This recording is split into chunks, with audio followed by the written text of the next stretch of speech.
Hey guys, welcome to my channel and I'll be sharing with you another beautiful gluten-free recipe. It's super soft and easy to make. But before that, don't forget to like, share and subscribe to my channel. So let's get started. You can take a bowl, but I've taken a blender in which I've added some bananas. If you're taking a bowl, add mashed bananas. Then after that, I am adding some butter. You can add almond butter or peanut butter if you like. After that, I'm going to add some sugar. You can add jaggery powder, coconut sugar, regular sugar, whatever, or sugar substitutes, whatever you like. Then I'm adding a little bit of oil, and after that I'm going to add vanilla essence and then my milk. So milk you can do regular milk, plant-based milk, whatever is fine with you, and oil you can do coconut oil also.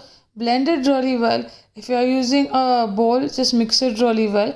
I prefer the blender for this recipe. So you can see till it becomes a smooth and liquidy, so it looks like a banana milkshake. After that, just pour it in a bowl, and then I'm going to make sure that I remove everything from the beater, and then I'm going to start adding my dry ingredients. So here I've taken some almond powder, I've taken my rice flour, I've taken oats flour, and I've added baking powder. And usually for gluten-free cakes to give a good texture, I prefer adding a bit of xanthan gum. It helps the cake to not get very crumbly. Mix it well, and then I'm going to add my milk little by little. So initially in the blender I didn't add all my milk, I just added a little bit, and now I'm going to add the remaining milk in this.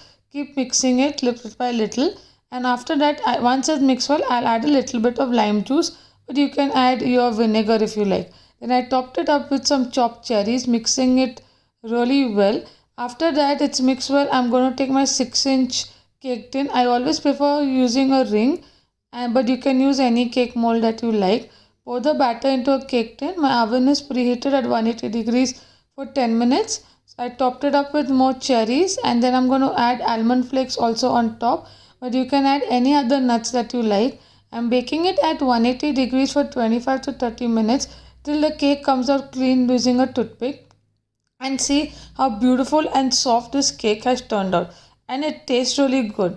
I prefer that you use butter for this recipe more because it gives an extra taste. So hope you like this recipe.